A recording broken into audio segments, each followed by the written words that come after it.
ভাগবত সবার জন্যে, আবার সবার জন্যেও না। রসিকা ভুবি ভাবুকা, স্পষ্ট করে বলেছেন ভাগবত কাদের জন্যে? রসিকা ভুবি ভাবুকা, যার ভেতরে সেই রস পান করার আগ্রহ আছে, যিনি রসিক, যিনি ভাব রাজ্যে বিচরণ করতে চান, তার জন্য ভাগবত। তাহলে সাধারণ সর্বসাধারণ তারা কি ভাগবত কথা শুনবে না? শুনবেন, নইলে তো ভাগবতের মাহাত্ম্য মিথ্যা হয়ে যাবে। ভাগবতে একটা পাপীকে পর্যন্ত কোন স্থান দান করেছেন আমরা ভুলে যাই সেই কথা। ধুন্ধুকারী সারা জীবন পাপ করেছে, এমন কোনো পাপ নাই যা সে করে নাই, এবং মৃত্যুর পশ্চাৎ তার প্রেতাত্মা জন্ম হলো, প্রেতাত্মা জনি লাভ হলো। সেই প্রেতাত্মা রূপী ধুন্ধুকারী সেও ভাগবত শ্রবণ করে উদ্ধার প্রাপ্ত হয়ে গেল। এটা যেমন আছে, আবার এটাও ঠিক, রসিক ছাড়া ভাগবতকে কেউ নিতেই পারবে না। নইলে ভাগবত পাঠে বসে ঘুম আসতে পারে। ঘুম আসছে, আলস্যতা আসছে, মানে হৃদয়ে জড়তা ভরপুর হয়ে আছে। ভক্তবৃন্দ, আপনাদের কি বলবো, আপনারা তো রসিক, আপনারা ভাবুক, আপনারা সব সময় এরকম মহৎ ব্যক্তিদের সান্নিধ্য পেয়েই থাকেন। আপনাদের মতো ভাগ্যবান ভাগ্যবতী কজনা হয়? কিন্তু আমি এই কথাগুলো আমাদের উদ্দেশ্যে বলছি। আমাদের মতো বদ্ধ জীব, আমরা তো সচরাচর এরকম সাধু সঙ্গ পাই না, বিধায় আমাদের ভক্তি দেবীও আমাদের প্রতি এইভাবে কৃপা করেন না। তবে এই যে কথাগুলো আমরা শুনতে পাই বিভিন্ন জায়গায় গেলে, এই যে মহারাজ আমাদেরকে একটু কাঁদাতে হবে, কিন্তু আমরা একটু কাঁদতে ভালোবাসি। ওই কান্নাটা কতক্ষণের বাবা? ওই তো পাঠ শেষ, যেই আমি সেই আমি। ওই কি, ওই যে একটা উদাহরণ আছে না, যে এটাও নেব ওইটাও নেব, ভোগও করব, এটাও ছাড়বো না একটুকু, এক সুতো ভোগ বাসনা ছাড়বো না, আবার ওটাও একটু নেওয়ার চেষ্টা করব। কালকে যে বলেছিলাম না, সুনীতি আর সুরুচি, সুরুচির দিকেই সবাই ধাবিত। জিভায় যেটা ভালো লাগে ওই দিকে ধাবিত, ওকে কোনোভাবে ত্যাগ করা যাবে না। ওটাকে রেখে কিভাবে ভক্তি জগতে এগোতে পারি সেই উপায় বলুন। কিন্তু আমরা কি জানি, যারা রাধারানীর নিজ জন, যারা মহাপ্রভুর নিজ জন, তারা আগে আপনার জিভাকে ছেদন করবেন, আগে আপনার রুচিকে অন্যদিকে নিয়ে যাবেন, জগৎ থেকে উঠিয়ে এই রুচিটাকে ভগবত সেবার দিকে নিয়ে যাবেন। তারপরে সাধনার মন্ত্র আদি দান করবেন। আহার শুদ্ধি ভজনের প্রথম ধাপ। ভজন রাজ্যে প্রবেশ করব, ইচ্ছা জেগেছে মনে, প্রথমেই আপনার আহার শুদ্ধি। জিভার লালসায় জীব ইতি উতি ধায়, কৃষ্ণধর পরায়ণ কৃষ্ণ নাহি পায়। অথচ আমি গিয়ে বলছি, গুরুদেব এত কালের অভ্যাস, একদিনে কি ছাড়তে পারবো, একটু কৃপা করে দেন না। আর গুরুদেবও দেখলেন এত বড় লোক একটা শিষ্য, হাত ছাড়া হয়ে যাবে। আচ্ছা বাবা, প্রয়াস করিস,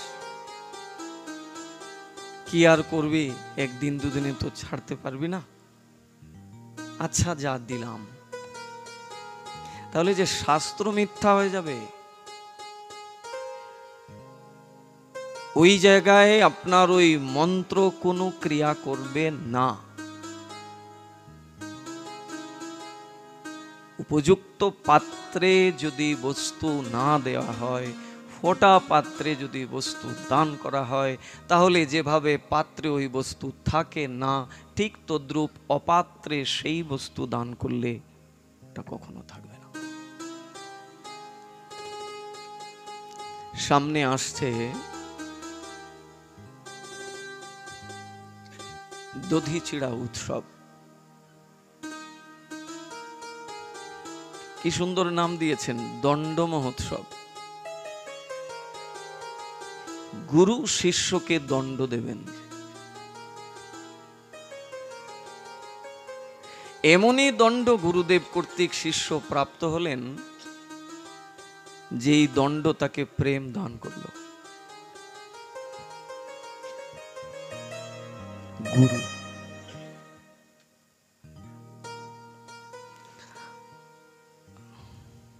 আমাদের আলোকপাতটা ওই দিকেই থাকবে, আপনারা কেউ অপরাধ নেবেন না।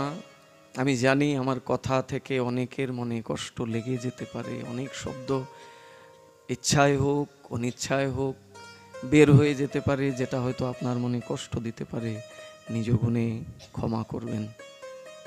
আর যদি মনে হয় যে শাস্ত্রের প্রত্যেকটি শব্দ আমার হিতের জন্যে, আমার মঙ্গলের জন্যে, তাহলে সেটাকে নিজের জীবনে ধীরে ধীরে আচরণে আনার প্রয়াস করতে হবে। আসুন আমরা মহাপ্রভুর আনুগত্যে ভগবত কথা শ্রবণ করছি, তাই সর্বাগ্রে মহাপ্রভুর চরণে একটু প্রণাম জানাই, পুষ্পাঞ্জলি প্রদান করি। আজকে 3 দিন ধরে এক মা আমার একদম কান ঝালাপালা করে রেখে দিয়েছে, বাবা আমাকে এই গানটা শোনাবেন না?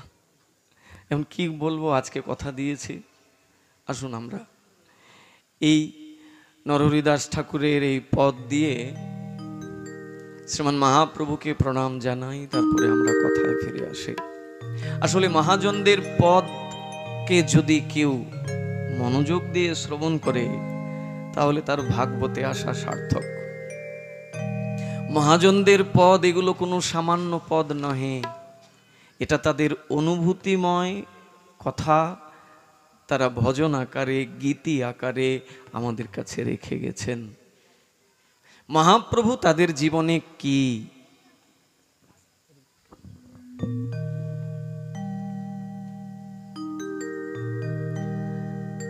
মহাপ্রভু তাদের জীবনে কি তারা ব্যক্ত করেছেন আমাদের জন্যে, আমরাও যাতে মহাপ্রভুকে এইভাবে আমাদের জীবনের সাথে যুক্ত করতে পারি। দেখুন নরহরিদাস ঠাকুরের এই পদ, যেখানে সম্পূর্ণ তার অনুভূতি, তার আত্মনিবেদন এবং তার আত্ম উপলব্ধি। দেখুন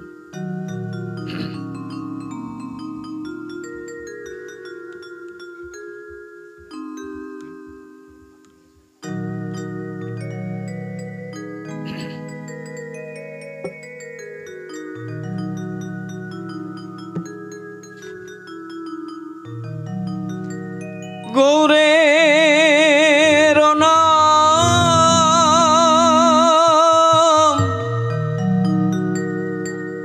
অমিয়ার ধাম, প্রীতি মূরতি গাথা,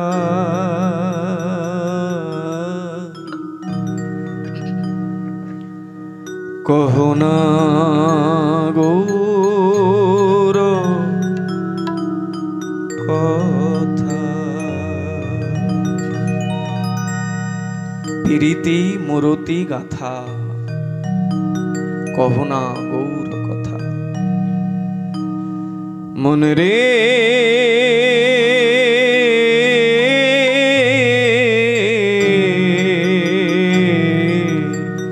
কহনা গৌর কথা, মন রে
কথা কহো না গৌর কথা। প্রীতি মোরতি কথা কহো না গৌর কথা। মনে রে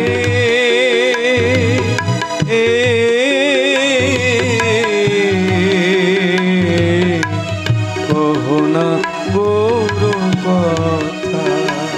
মনে রে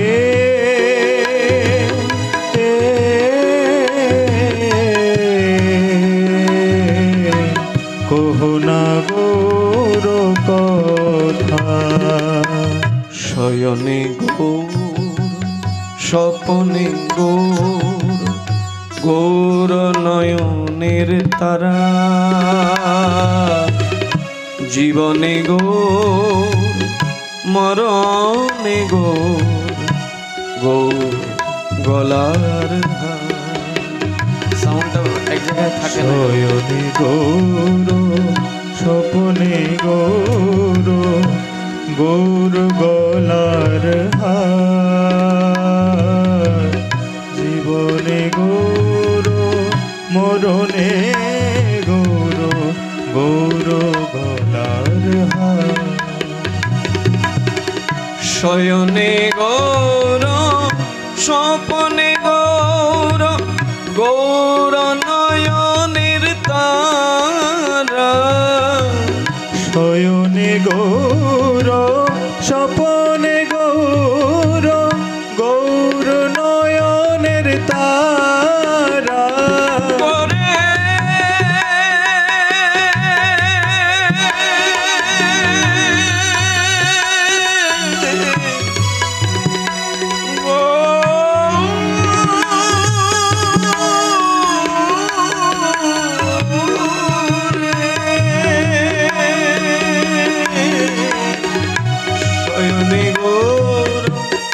স্বপনে গৌর গৌর নয়নের তারা।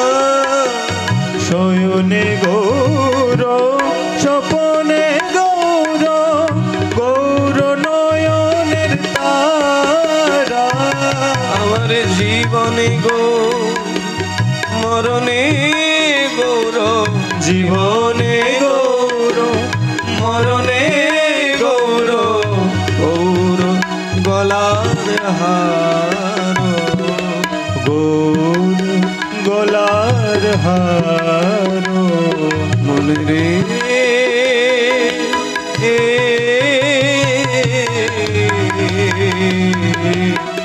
কহো না গৌর কথা।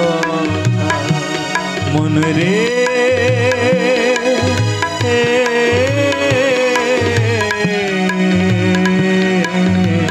কহো না গৌর কথা।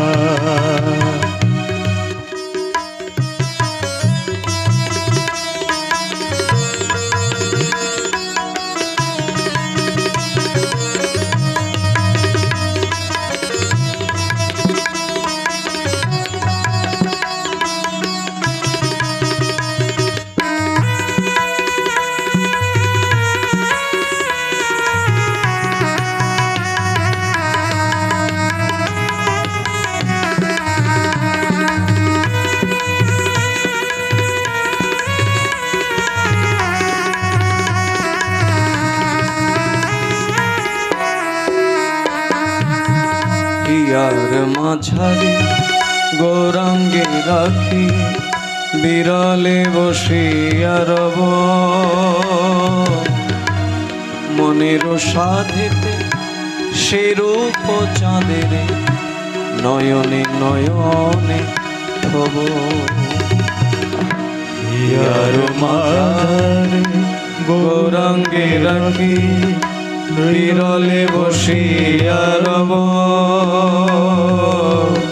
মনের সাধেতে সে রূপ চাঁদের নয়নে নয়নে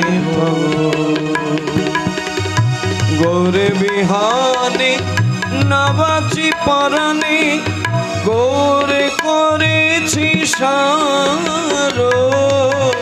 গৌর বিহনে না বাঁচি পরাণে গৌর করেছি সারো। গৌর বিহানে না বাঁচি পরাণে গৌর করেছি সারো। গৌর বিহনে না বাঁচি পরাণে গৌর করেছি সারো। গৌর বলিয়া যাও গো জীবন, গৌর বলিয়া যাও গো জীবন, কিছু না চাহিব আর, কিছু না চাহিব আর মনে রে।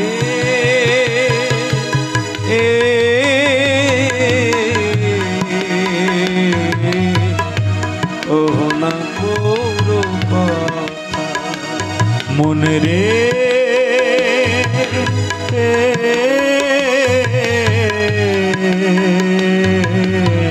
কহো না গৌর কথা।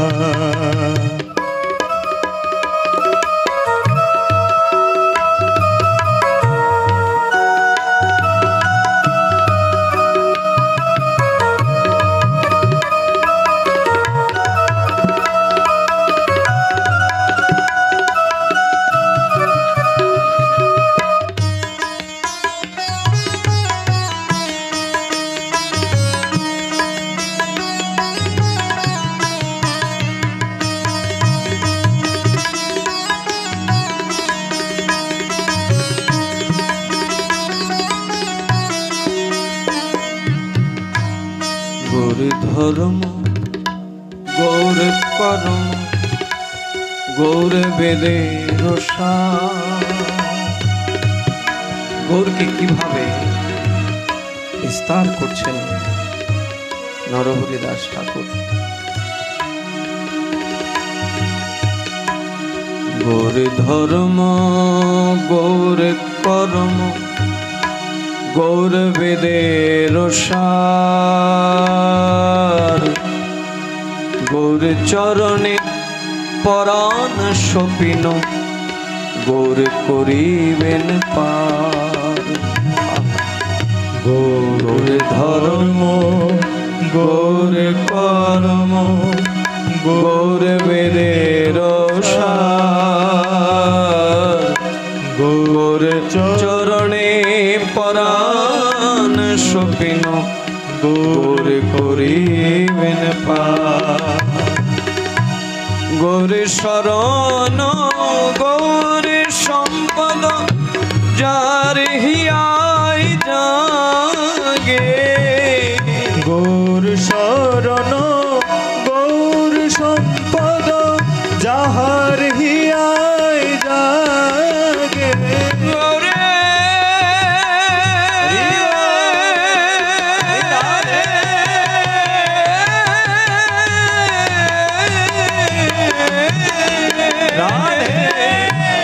গৌর শরণ গৌর সম্পদ যাহার হিয়ায় জাগে। গৌর শরণ গৌর সম্পদ যাহার হিয়ায় জাগে। নর হরিদাস তার দাসের দাস, নর হরিদাস তার দাসের দাস, চরণে শরণ মাগে। চরণে শরণ মাগে মনে রে।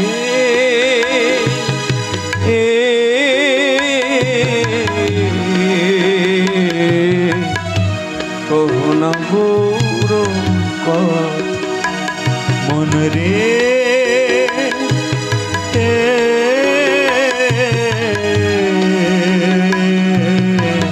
কহো না গৌর কথা।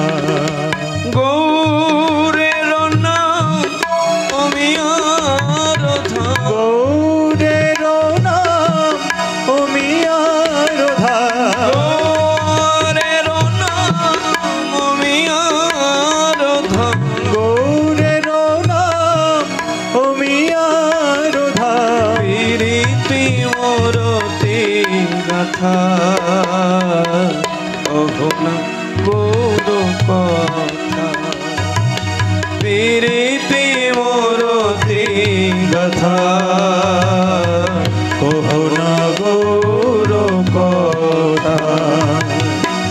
কহো না গৌর কথা, কহো না গৌর কথা, মন রে কহো না গৌর কথা,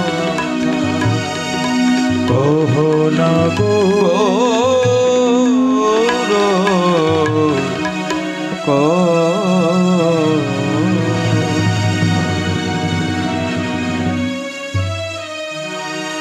গৌরের নাম আমি আরো ধাম, প্রীতি মূরতি গাথা। গৌর চরণে পরাণ সপিনু, গৌর করিবেন পার। নরহরিদাস ঠাকুর কার সঙ্গ চাইলেন? অন্তিমে যখন কথা এই গীতিকে তিনি অন্তিম টানলেন, তখন তিনি কার সঙ্গ চাইলেন? বলছেন, যিনি গৌর চরণে প্রাণ সমর্পণ করেছেন, আমি তারই সঙ্গ কামনা করি। গোস্বামীগণ তাদেরই সঙ্গ করতেন, স্বজাতির সঙ্গ। স্বজাতি মানে ইষ্টকে যিনি হৃদয়ে ধারণ করেছেন, তাদের সঙ্গই করতেন। ভাগবত কথা যারা আস্বাদন করে, যারা মহান ভাগবতের মুখনিসৃত ভগবানের কথা সঙ্গ করে, তারা স্বজাতি ছাড়া বিজাতির কখনো সঙ্গ করে না। মানে যেখানে গেলে ভক্তির মধ্যে সহজাত ভাব চলে আসবে, ওই সঙ্গ তারা করে না। তারা সর্বক্ষণ সেই সঙ্গই করে যাদের সঙ্গ করলে ভক্তি উত্তরোত্তর বৃদ্ধি প্রাপ্ত হয়।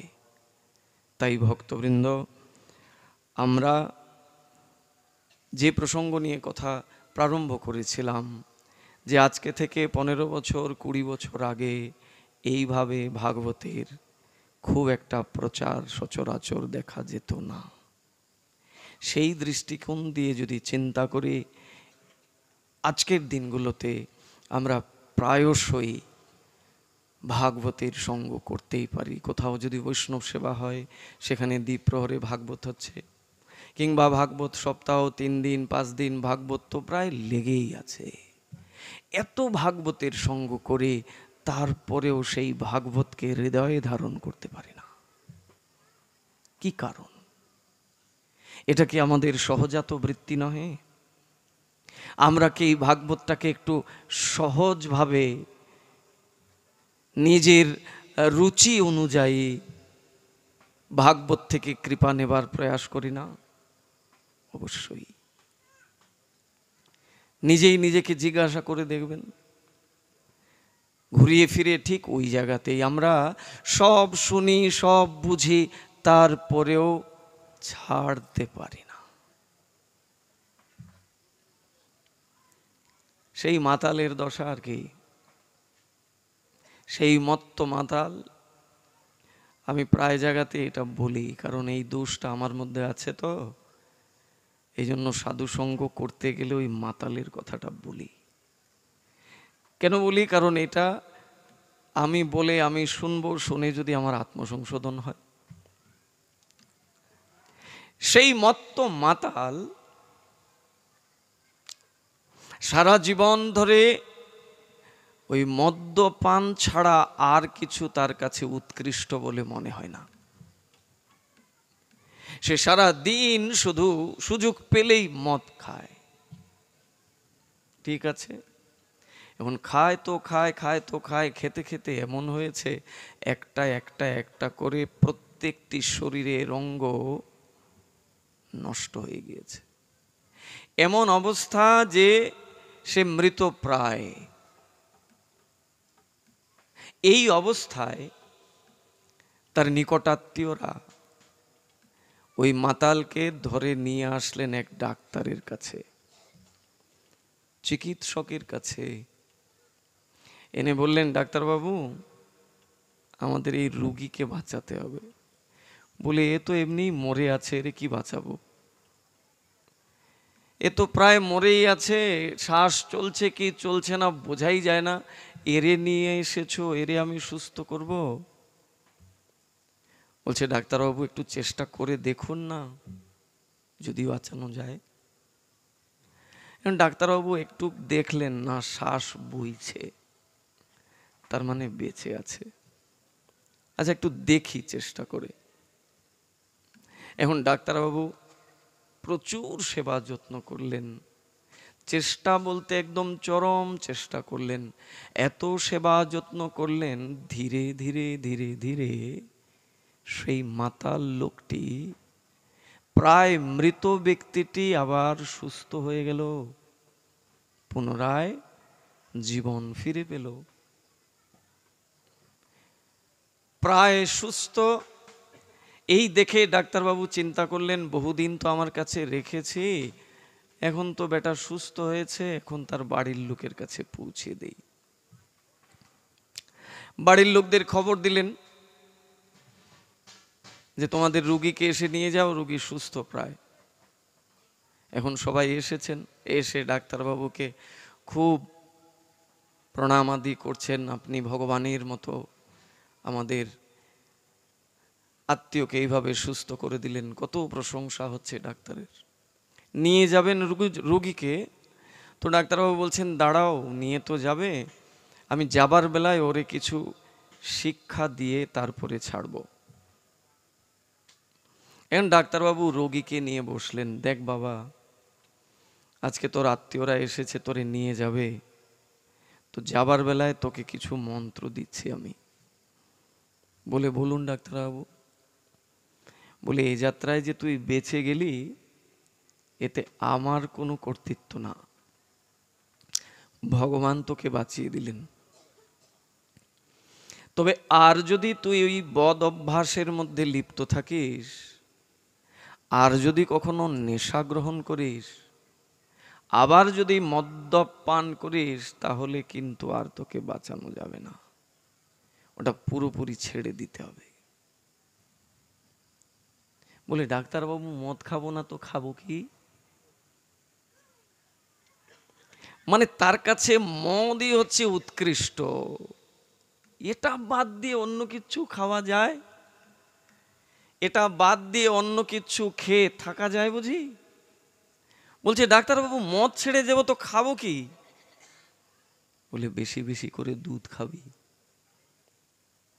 দুধ খাবি, দুধ খেলে কি হয় ডাক্তারবাবু? বলে দুধ খেলে এই যে এতকাল ধরে মদ খেয়ে খেয়ে শরীরটাকে নষ্ট করে ফেলেছিস, দুধ খেলে পরে প্রত্যেকটি অঙ্গ আবার পুষ্টি লাভ করবে, তুই সতেজ হয়ে যাবি, স্নিগ্ধ হয়ে যাবি, পুরো সুস্থ হয়ে যাবি, আর কোনো দিন যেন মদ খাবি না।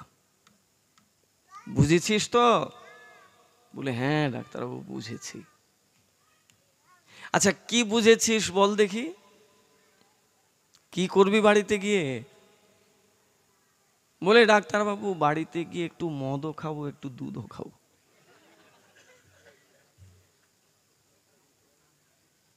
কেমন বুঝা বুঝেছে। ডাক্তারবাবু ময়নার মতো করে তারে সুন্দর করে বোঝালেন, বাবা আর কোনোদিন মদ খাবি না, দুধ খাবি, দুধ খেলে তুই সুস্থ থাকবি সারা জীবন। জিজ্ঞাসা করলেন বুঝেছিস? হ্যাঁ ডাক্তারবাবু বুঝেছি। বলে কি বুঝেছিস? বলে বুঝেছি বাড়িতে গিয়ে একটু মদও খাবো, একটু দুধও খাবো। বলে মানে? বলে না তুমি তো বলেছো মদ খেলে শরীর খারাপ হবে আর দুধ খেলে শরীর ভালো হবে। তা মদ খেয়ে একটু যদি খারাপ হয়ে যায় সমস্যা কি? দুধ খেয়ে আবার ঠিক করে ফেলবো। আমরাও বোধহয় ওই মাতাল রোগীর মতো আমাদেরও অবস্থা। আমরা এটাও ছাড়বো না, আবার ওটাও লাগবে। চব্বচেষ্য লেহ পেহ, বলে এটারে ছাড়া যায় ছোটবেলা থেকে? হ্যাঁ, আবার কেউ কেউ তো এমন আছে ওটা ছাড়া তো কোনো বিষয় না মহারাজ, কিন্তু কি করব, সমাজে থাকতে হয় তো, শ্বশুরবাড়ির লোক কি বলবে, আত্মীয় স্বজন কি বলবে, আমি যে অফিসে চাকরি করি, অফিসে আমার নষ্ট হয়ে যাবে, কত কত অজুহাত। কিন্তু যার হৃদয়ে আত্ম উপলব্ধি হয়েছে,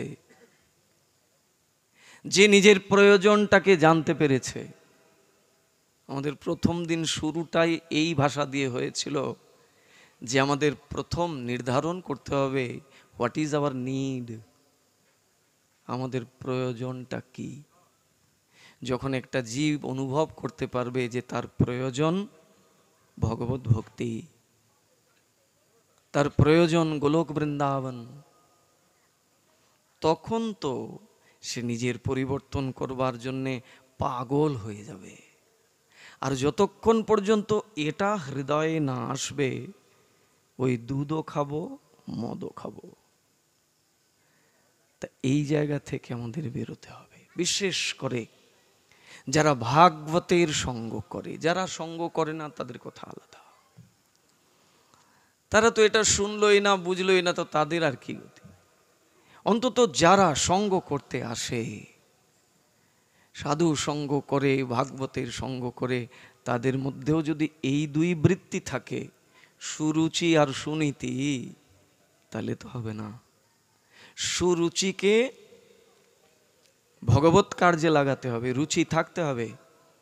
রুচি না থাকলে আপনি আপনার ঠাকুরের সেবা করতে পারবেন না। আপনার ভেতরে সেই রুচি থাকতে হবে যে সকালবেলা সুন্দর সুন্দর সুগন্ধি ফুলগুলো বেছে বেছে রাখবো, ঠাকুরের মালা তৈরি করব, এমন মালা দেব যে ঠাকুর অনেক বেশি আমার প্রতি প্রসন্ন হবেন। রুচি থাকতে হবে, কিন্তু রুচিটাকে দেহ থেকে সরিয়ে আত্মার দিকে নিয়ে যেতে হবে। অনেকে মনে করে যে না না, এটা না থাকলেই ভালো ছিল, এই কামক্রোধ যদি না থাকতো তাহলে ভালো ছিল। একদম মিথ্যা কথা।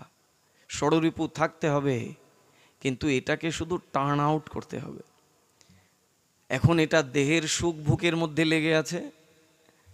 এই সম্পূর্ণ ষড়রিপু দেহের সুখের সর্বক্ষণ অভিলাষী। এটাকে এই দিক থেকে সরিয়ে আপনি ভগবত সুখের দিকে নিয়ে যেতে হবে। তমেব শরণং গচ্ছো সর্বভাবেন ভারত, তৎপ্রসাদাৎ পরাম শান্তিম স্থানং প্রাপ্স্যসি শাশ্বতম। আর কিছু বলার থাকে? ভগবান এই যে শব্দগুলো বললেন, এর পরে কি ভগবানের আর কিছু বলার বাকি থাকে? হে অর্জুন, তমেব শরণং গচ্ছো সর্বভাবেন ভারত। তুমি তোমার সমস্ত কুটি নাটিকে পরিত্যাগ করে তার শরণাপন্ন হও। তৎপ্রসাদাৎ মানে তার কৃপা, তার আশীর্বাদ তোমার প্রতি বর্ষিত হবে। আর তার কৃপা, তার আশীর্বাদ যখন তোমার প্রতি বর্ষিত হবে, তৎপ্রসাদাৎ পরাং শান্তি। তার প্রসাদ হলে, তার আশীর্বাদ প্রাপ্ত হলে পরম শান্তি লাভ করবে, যে শান্তি এই জগতে নাই। তৎপ্রসাদাৎ পরাং শান্তিং স্থানং প্রাপ্স্যসি শাশ্বতম। যে স্থানের কোনোদিন পতন হয় না, যে স্থান নিত্য শাশ্বত, সেই গোলক বৃন্দাবন তুমি প্রাপ্ত হবে। তার চরণে শরণাপন্ন হও। তার শরণাপন্নটা কেমন হতে হবে? ওই দুধ আর মদের মতো হলে তো হবে না। যেটাকে ত্যাগ করার কথা শাস্ত্রে বলছেন, সেটাকে ত্যাগ করতে হবে। প্রতিকূলকে ত্যাগ, অনুকূলকে গ্রহণ। রঘুনাথ দাস গোস্বামী মহাপ্রভুর অত্যন্ত স্নেহভাজন, কৃপাভাজন। আমরা কত অজুহাত দেখাই যে আমাদের সংসারের মধ্যে থেকে এটা অত কঠিন সম্ভব না। আবার এমন গোসাইরাও আছেন, এমন গুরুদেবরাও আছেন, তারা এই বার্তাও বলেন ব্যাস আসনে বসে যে গৃহস্থদের জন্য ছাড় আছে। কোথা থেকে তারা এটা পেয়েছেন বা কোন শাস্ত্রে লেখা, আমরা তো আসলে অত শাস্ত্র পড়ি নাই, তবে যতটুকু পড়েছি এর মধ্যে কোথাও পাইনি যে গৃহস্থদের জন্য এক রকমের শাসন ব্যবস্থা, আর যারা গৃহত্যাগী সন্ন্যাসী ব্রহ্মচারী তাদের জন্যে অন্য রকমের ধর্মের শাসন ব্যবস্থা। বলেন যে দেখো আমরা গৃহের মধ্যে আছি, সংসারের মধ্যে থেকে ওই সারাদিনে একটু গোবিন্দকে ডাকলেই হবে। এখন গুরুদেব যদি এই কথা বলে তাহলে তো একদম সোনায় সোহাগা। গুরুদেব বলছেন, যে কোনো সময় গুরুর দোহাই দেবে, বলে আমার গুরুদেব বলছেন, আপনি কি আমার গুরুর চাইতে বড় হয়েছেন নাকি? আর সত্যিই তো তাই, আমি তো তোমার গুরুর চাইতে বড় না। তাহলে এই রকম যদি গুরুদেবের মুখ থেকে এই ভাষ্য হয়, তাহলে আমার আত্মসংশোধন কি করে হবে? আমাদেরকে যে বলছেন কৃষ্ণ ভক্ত চতুর, অন্য কাউকে চতুর বলেননি। ও সমাজের 10টা 5টা লোককে ঠকিয়ে বড় লোক হয়েছে, বিশাল বড় নিজেকে চালাক ভাবছে, এদেরকে শাস্ত্রের চালাক বলেনি, বলছে মহামূর্খ বোকা। সে ভাবছে আমি কি না করে ফেলেছি, কিন্তু সে জানে না এর পরিণতি কি। পালানোর পথ নাই, জম আছে পিছে।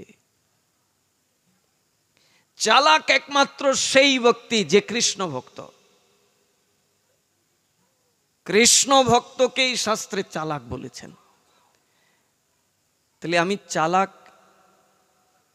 এটা কি চালাকের নমুনা যে আমার কানে কেউ এইভাবে বুঝিয়ে দিল আর আমি এটাকেই মেনে নিলাম যে বাবা সংসারে আছি, সারাদিনে সব কাজ টাজ করে একটু ঠাকুরকে ডাকলেই হবে।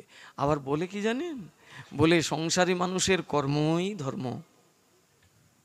এটা খুব বেশি বলতে শোনা যায়, কর্মই ধর্ম। সত্যিই তাই, কর্মই ধর্ম।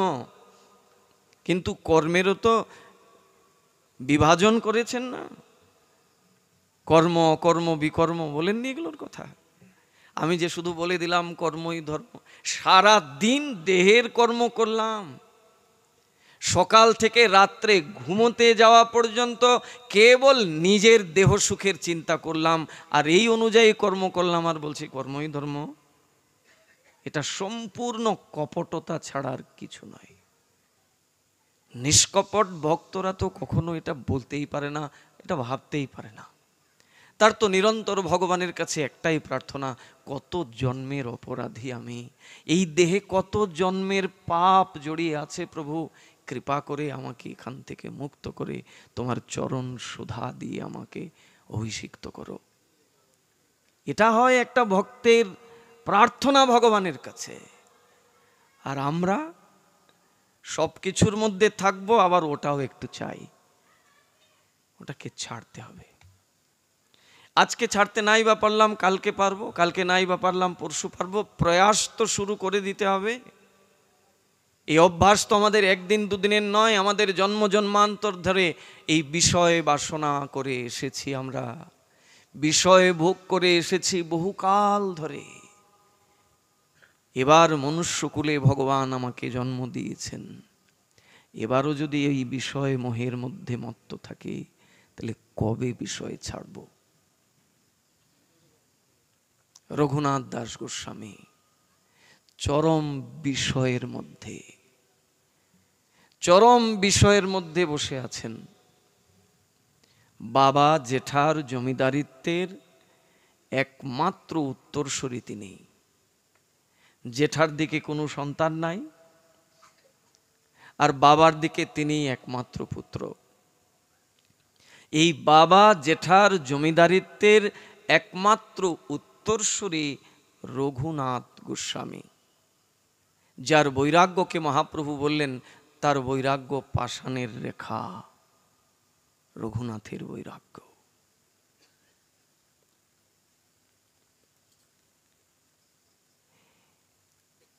হিরণ্য গোবর্ধন মজুমদারের জমিদারিত্বের একমাত্র উত্তরসূরি রঘুনাথ, যার ঐশ্বর্য কেমন বলছেন ইন্দ্রের ঐশ্বর্যের মতো। স্বর্গের রাজা দেবরাজ ইন্দ্রের যে ঐশ্বর্য, সেই সমান ঐশ্বর্য রঘুনাথ দাস গোস্বামীর। কিন্তু এই ঐশ্বর্য তার কাছে বিষ্টাবৎ। কালকে যে আমরা শুনছিলাম যে সাংসারিক বস্তুটা আমাদের কাছে খুব সুরুচিপূর্ণ, এটাই আমাদের কাছে উত্তম বলে গণ্য হয়। আর যিনি সুনীতি পরায়ণ তার কাছে ভগবত প্রাপ্তিটাই উত্তম বলে মনে হয় এবং এটার প্রতি তাদের ধ্রুবত্ব আসে। তাদের কাছে এই বিষয়টা বিস্তার মতো মনে হয়।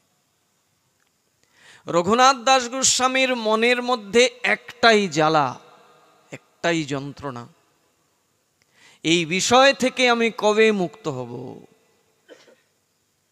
কেমন করে আমি ভগবত চরণ সেবা প্রাপ্ত হব। কারণ তিনি তার প্রয়োজনটা জেনেছেন। তিনি জানেন যে এই সংসার কেবলই মরীচিকা। এই সংসারে যে বস্তু প্রাপ্ত হওয়ার জন্য এসেছি সেটা কৃষ্ণ প্রসাদ, গোলক বৃন্দাবনের ভক্তি। তাই তার ছোটবেলা থেকে একটাই শুধু মনের মধ্যে কষ্ট, যে এই বিষয় থেকে কবে মুক্ত হব আমি। বেশিক্ষণ আর নাই, উপরে যা শুরু হয়েছে যতটুকু আমরা নিতে পারি। কারণ 6 জ্যৈষ্ঠ না, 6 জ্যৈষ্ঠ না, 6 জ্যৈষ্ঠ হচ্ছে সেই দণ্ড মহোৎসব, পানিহাটি দধিচিড়া মহোৎসব সম্মুখে। আর মাত্র 5-6 দিন, 6 দিন পরে সেই দণ্ড মহোৎসব আসবে। তাই আমরা সেই দণ্ড মহোৎসবের কিছুটা কথা আস্বাদন করি যে গুরুদেবের দণ্ড প্রসাদ প্রাপ্ত হলে, গুরুদেবের দণ্ড যদি কোনো শিষ্যের প্রতি বর্ষিত হয়, তাহলে সেই শিষ্য কোন পর্যায়ে পৌঁছায়। আমরা কি সেই পর্যায়ে পৌঁছার জন্য ভগবানের কাছে প্রার্থনা করব না? রঘুনাথ দাস গোস্বামীর মনের মধ্যে উৎকণ্ঠা, প্রভু কবে এই বিষয় থেকে আমি মুক্ত হতে পারবো। ভগবান বলছেন, যে যথামাং প্রপদ্যন্তে তাং ততৈব ভজামিহম। যে যেমন বাসনা করে আমি তার বাসনা পূরণ করি। ধ্রুব মহারাজের মনে বাসনা ছিল সিংহাসন। তা যখন ভগবান তার কাছে প্রকট হয়েছেন, ভগবান ধ্রুবকে বলছেন, ধ্রুব বলো তুমি কি চাও? বলে, প্রভু বাসনা তো ছিল বটে, কিন্তু এখন আর আমার কোনো বাসনা নাই। এখন তোমাকে সামনে পেয়ে আমার আর কোনো বাসনা নাই। আমার একটাই বাসনা, আমি জন্মে জন্মে যেন তোমার পদ সেবা করতে পারি। ভগবান বলছেন, না, তুমি ভুলে গেলেও আমি তো ভুলবো না। তুমি তো বাসনা নিয়েই সাধনা করতে এসেছিলে, অতএব তোমাকে তো ওই সিংহাসনে বসতেই হবে। এবং ভগবান বাধ্য করলেন ধ্রুবকে বসতে। 36,000 বছর তাকে সিংহাসনে থাকতে হয়েছিল। ওই যে যে যথামাং প্রপদ্যন্তে, যার যেমন বাসনা, ভগবান বলছেন আমি সেই বাসনা পূরণ করি। রঘুনাথের মনের বাসনা সংসার শৃঙ্খল থেকে মুক্ত হয়ে ভগবত সান্নিধ্য লাভ করবে। ভগবান তার বাসনা পূর্ণ করলেন, চলে আসলেন মহাপ্রভুর কাছে। পড়ে গেছে।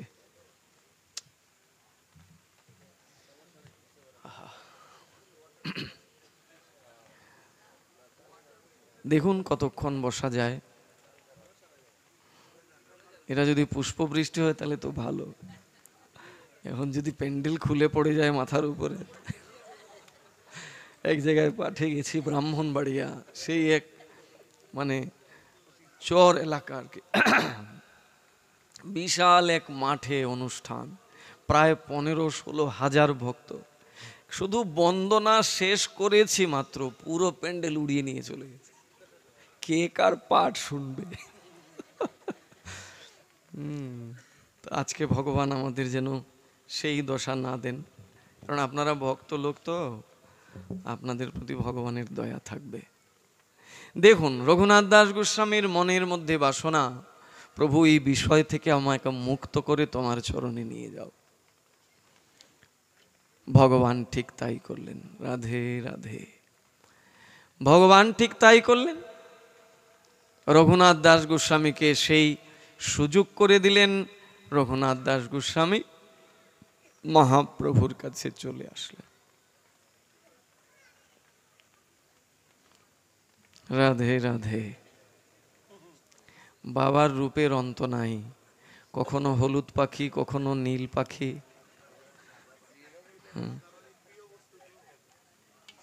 আজকে উনি রাধারানীর সাজে এসেছেন।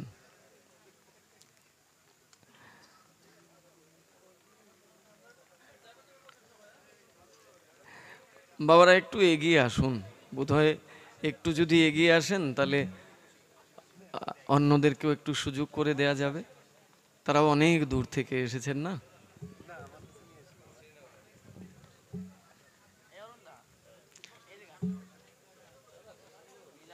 বাবাকে এইখানে মানাবে? উনি শেষে আমার বেয়াশাসনই ভেঙে দেবে। উনি যেখানে যায় পৃথিবী কম্পন শুরু করে, কাঁপতে থাকে ভূমি দেবী। তাই এখানেই দেখুন, বসতে না বসতে আমার শুরু হয়ে গেছে। রাধে রাধে। দেখুন ঠিক ঠাকুর বন্ধ করে দিচ্ছেন, দেখা যাক কি হয়। রঘুনাথ দাস গোস্বামীর মনের ইচ্ছা, বিষয় ছেড়ে বৈরাগী হবেন, ভগবানের চরণ সেবা করবেন। যেমন ইচ্ছা তেমনি হলো। ভগবান কৃপা করলেন, রঘুনাথ সংসারে ফাঁকি দিয়ে চুরি করে পালিয়ে চলে আসলেন মহাপ্রভুর কাছে। মহাপ্রভুর খুব আনন্দ, কারণ রঘুনাথ তো তার মানে রঘুনাথের হৃদয়ে তো সব সময় সে মহাপ্রভুকে বসিয়ে রেখেছে। তো তার মানুষ যখন তার কাছে আসে তখন তো তার বড় আনন্দ হয়। মহাপ্রভুর বড় আনন্দ, রঘুনাথকে পেয়ে মহাপ্রভুর বড় আনন্দ। কিন্তু আনন্দ বেশিক্ষণ স্থায়ী হলো না। কিছুক্ষণ পর মহাপ্রভু রঘুনাথকে বললেন, প্রসাদ আদি গ্রহণ করে চলে যাও বাড়িতে। বলে, প্রভু আমি এত কষ্ট করে এতদিন ধরে অপেক্ষায় ছিলাম, কবে সুযোগ পাবো, কবে পালাবো। আজকে সুযোগ পেয়ে পালিয়ে তোমার কাছে আসলাম, আর তুমি আমাকে বলছো পুনরায় বাড়িতে ফিরে যেতে। বলছে, হ্যাঁ,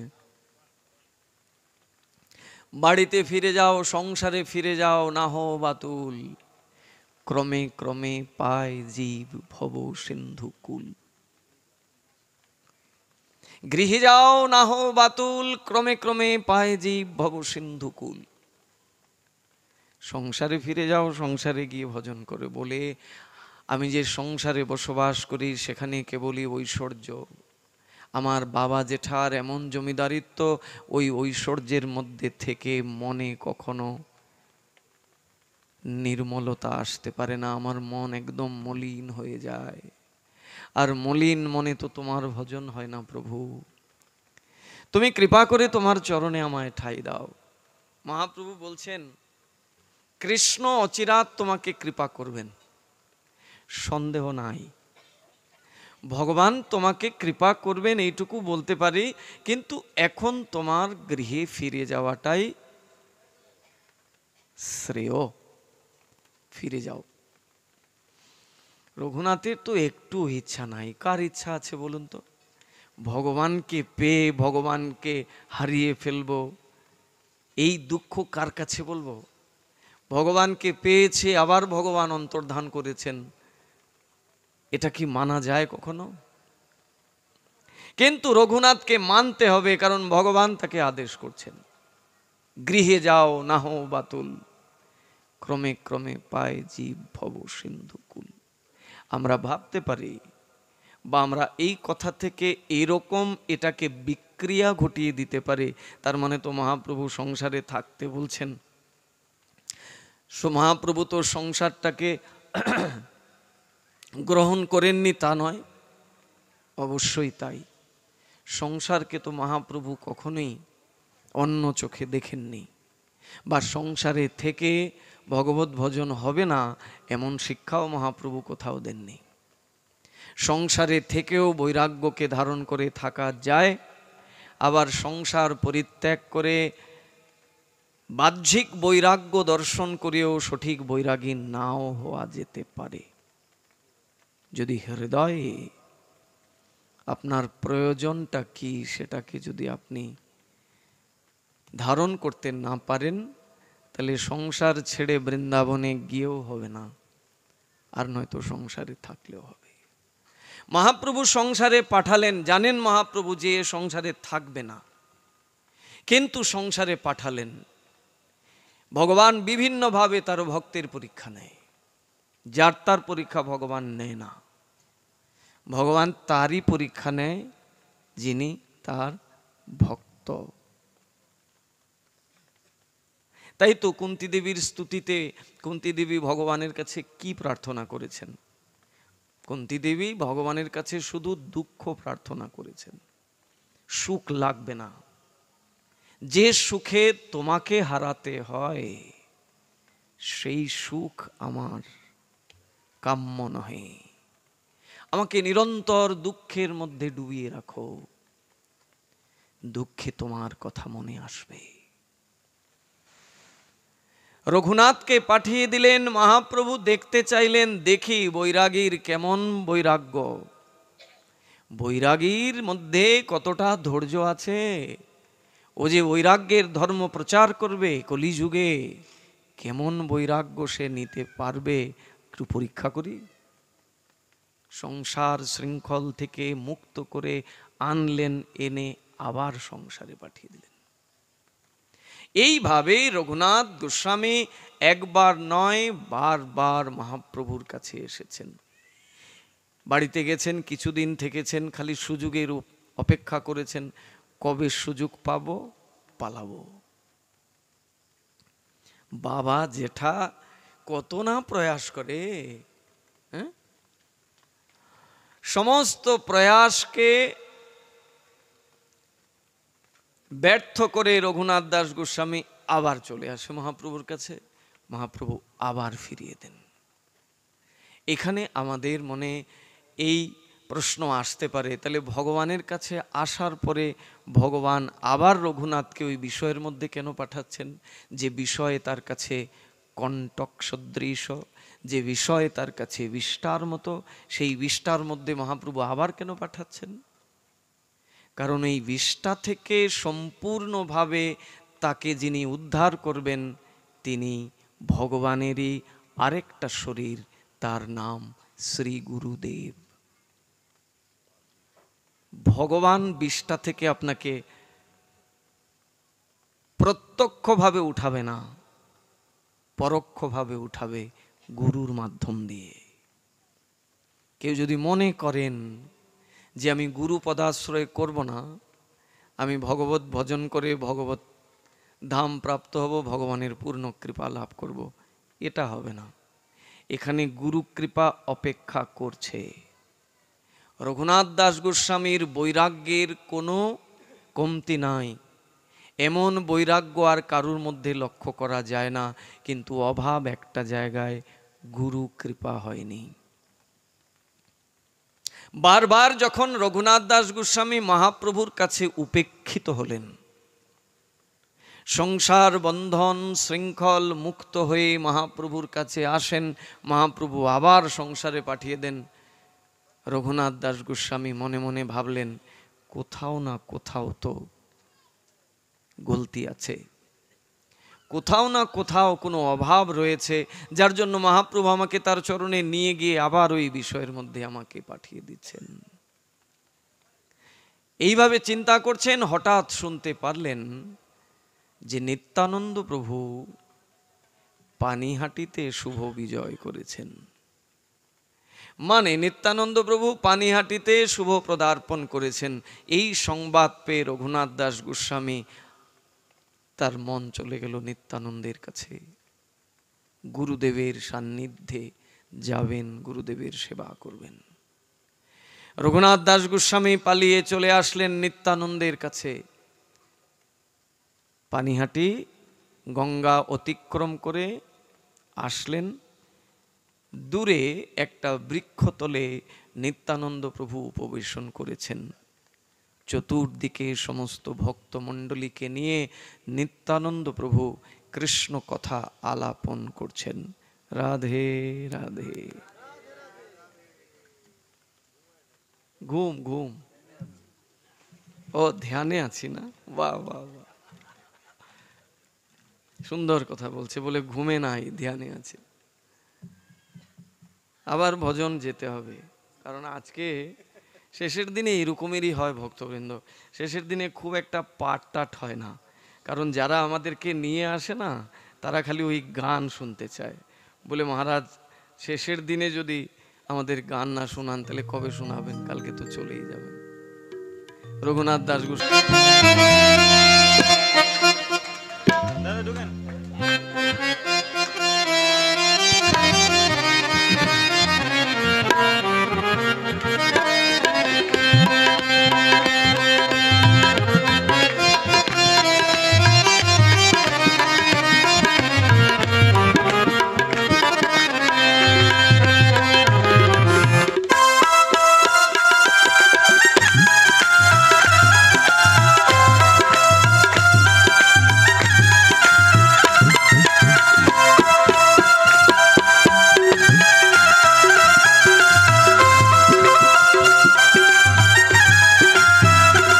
विषयों के जाल में फंसकर बंध मोह पाश में कसकर, विषयों के जाल में फंसकर बंध मोह पाश में कसकर, दुख पाए नाथ घनेरे नंदलाल सांवरे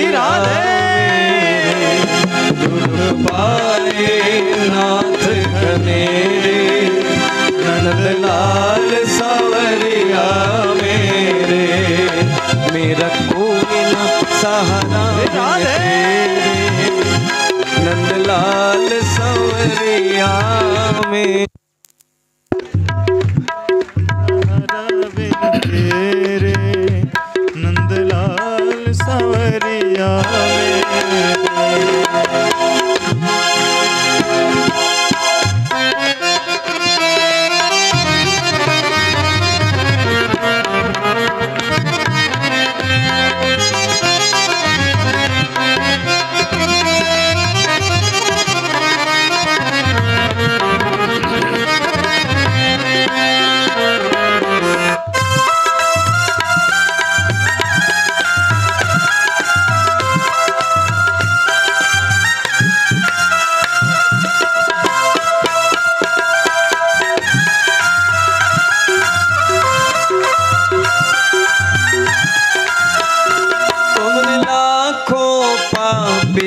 तारे नहीं कुछ गुण दोष विचारे, तुमने लाखों पापी तारे नहीं कुछ गुण दोष विचारे, प्रभु जी मेरे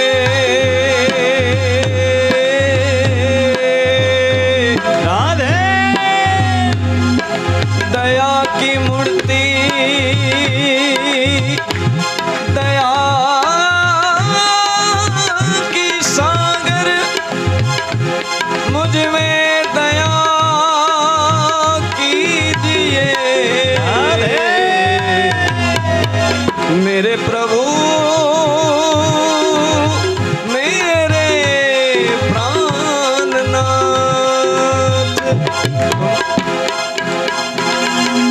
लाखों पापी तारे नहीं कुछ गुण दोष विचारे, तुम्हें लाखों पापी तारे नहीं कुछ गुण दोष विचारे, खड़ा भी खुक द्वारे तेरे नंदलाल सांवरिया मेरे, खड़ा भी खुक द्वारे तेरे नंदलाल सांवरिया मेरे, खड़ा भी खुक द्वारे तेरे नंदलाल सांवरिया मेरे, खड़ा भी खुक द्वारे तेरे नंदलाल सांवरिया मेरे, मेरा कोई ना सहारा बिन तेरे नंदलाल सांवरिया मेरे, मेरा कोई ना सहारा बिन तेरे नंदलाल सावरिया मेरे नंदलाल सावरिया श्री राधे नंदलाल सावरिया मेरे नंदलाल सावरिया मेरे नंदलाल सावरिया मेरे हरे कृष्णा कृष्ण कृष्ण हरे हरे हरे रामा राम राम हरे हरे हरे कृष्णा कृष्णा कृष्णा हरे हरे हरे राम राम राम हरे हरे हरे कृष्णा कृष्ण कृष्ण हरे हरे हरे राम राम राम हरे हरे हरे कृष्णा कृष्ण कृष्ण हरे हरे हरे राम राम राम हरे हरे हरे कृष्णा कृष्ण कृष्ण हरे हरे हरे राम राम राम हरे हरे हरे कृष्णा कृष्ण कृष्ण हरे हरे हरे राम राम राम हरे हरे हरे कृष्णा कृष्ण कृष्ण हरे राधे हरे राम राम हरे हरे हरे कृष्णा कृष्ण कृष्ण हरे हरे हरे राम राम राम हरे हरे हरे कृष्णा कृष्ण कृष्ण हरे हरे हरे राम राम राम हरे हरे हरे कृष्णा कृष्ण कृष्ण हरे हरे हरे राम राम राम हरे हरे हरे कृष्णा कृष्ण कृष्ण हरे हरे हरे राम राम राम हरे हरे हरे कृष्णा कृष्ण कृष्ण हरे हरे हरे राम राम राम हरे हरे हरि बोल हरि बोल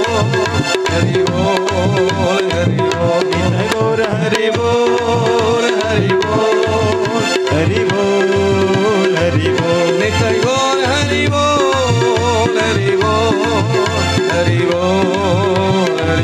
नित्य गौर हरि बोल हरि बोल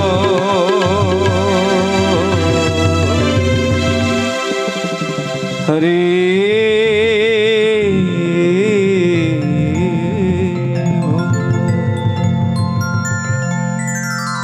विषयों के जाल में फंसकर बंध मोह पाश में कसकर दुख पाए नाथ घने रे नंदलाल सावरिया मेरे। আমি বিষয়ের মধ্যে এমন ভাবে বেঁধে আছি প্রভু, তুমি কৃপা করে আমাকে তোমার করে নাও। রঘুনাথ দাস গোস্বামী বারংবার প্রয়াস করলেন আর বারবার মহাপ্রভুর কাছ থেকে উপেক্ষিত হলেন। এবার যখন খবর পেলেন নিত্যানন্দ প্রভু পানিহাটিতে শুভ বিজয় করেছেন, রঘুনাথ দাস গোস্বামী পানিহাটিতে চলে আসলেন। গঙ্গা পার হয়ে যখন উঠলেন দেখতে পেলেন চতুর্দিকে নিত্যানন্দ প্রভুকে ঘিরে অগণিত ভক্তগণ নিত্যানন্দের শ্রীমুখ থেকে কৃষ্ণ কথা শ্রবণ করছেন। নিত্যানন্দ প্রভু একটা বৃক্ষতলে বসে আছেন পিণ্ডার উপরে, আর চতুর্দিকে সমস্ত ভক্তবৃন্দ।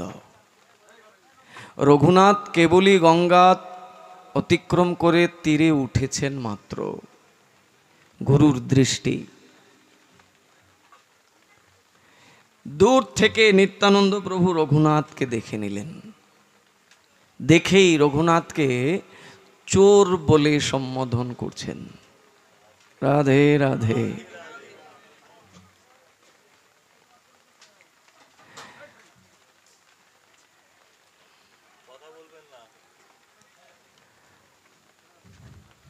রঘুনাথকে নিত্যানন্দ প্রভু চোর বলে সম্বোধন করছেন। ভগবানকে ভক্তরা চোর বলে, আর ভক্তকে ভগবান চোর বলছেন। নবনীত চোরম আছে না, ভগবানের চৌর্য লীলা। ভগবানকেও গোপীরা চোর বলেছেন, ভগবান ভক্তদেরকে চোর বলছেন। ভক্তের মনকে ভগবান হরণ করেন, আর ভক্ত ভগবানের মনকে হরণ করেন। রঘুনাথ দাস গোস্বামী যখনই গঙ্গার তীর অতিক্রম করে উপরে উঠলেন, দূর থেকে নিত্যানন্দ প্রভু মানে গুরুদেব তাকে চোর বলে সম্বোধন করলেন এবং আকর্ষণ করলেন। নিত্যানন্দ প্রভু রঘুনাথকে আকর্ষণ করলেন, চোর, বহুদিন পরে লাগ পেয়েছি, আজকে আমি বহুদিন পরে তোমার নাগাল পেয়েছি, আজকে দণ্ড দেব। রঘুনাথকে আকর্ষণ করলেন নিত্যানন্দ প্রভু। রঘুনাথ চরণে গিয়ে পড়লেন, পতিত অধম আমি, আপনার দণ্ড প্রসাদ পাওয়ার যোগ্যতা আমার নাই, আপনি কৃপা করে আমাকে আপনার চরণে টেনেছেন, হে গুরুদেব আদেশ করুন, কি আপনার দণ্ড। শ্রী গুরুদেব নিত্যানন্দ প্রভু রঘুনাথের প্রতি মনে হচ্ছিল যেন খুব কঠোর কোনো দণ্ড দেবেন। গুরুদেব যেন শিষ্যের প্রতি খুব ক্রোধিত, কিন্তু এখানে ক্রোধ মূর্তি যদিও বা বাহ্যিক রূপে তিনি দর্শন করেছেন, কিন্তু ভেতরে কৃপার মূর্তি থেকে কৃপা বর্ষিত হবে শিষ্যের দিকে। বলছেন, তুমি আমাকে ডিঙে বারবার প্রভুর কাছে চলে যাও। প্রভুর কাছে যাবার কি এটা নমুনা? ভগবানের কাছে যেতে হয় গুরুর প্রসাদ নিয়ে। যস্য প্রসাদাদ ভগবৎ প্রসাদ, যস্য প্রসাদান্ন গতি কুতয়পি, ধ্যায়ং স্তুবং তস্য যশস্ত্রী সন্ধং, বন্দে গুরুশ্রী চরণারবিন্দম। শ্রী গুরুদেবের প্রসাদ হলে তবে ভগবানের প্রসাদ হয়, মানে গুরুদেবের আশীর্বাদ হলে তবে ভগবানের আশীর্বাদ। আর তুমি এইটাকে ছেড়ে দিয়ে একাএকি ভগবানের কাছে পৌঁছে যাও, চোর। এটা তো একরকম আমার সাথে চৌর্যবৃত্তি হলো, চুরি করা হলো। তাই আজকে তোমাকে বহুদিন পরে নাগাল পেয়েছি, আজকে দণ্ড দেব। বলে, গুরুদেব আদেশ করুন, কি দণ্ড? মাথা পেতে নেব। বলে, যে কোনো দণ্ড দেব না, এমন দণ্ড দেব জগৎ জীবের কাছে এটা একটা উদাহরণ হয়ে থাকবে। জগৎ জীবের কাছে এই দণ্ড একটা দৃষ্টান্ত হয়ে থাকবে। এত সুন্দর গন্ধ বের করলে বাবা, আর কি আর।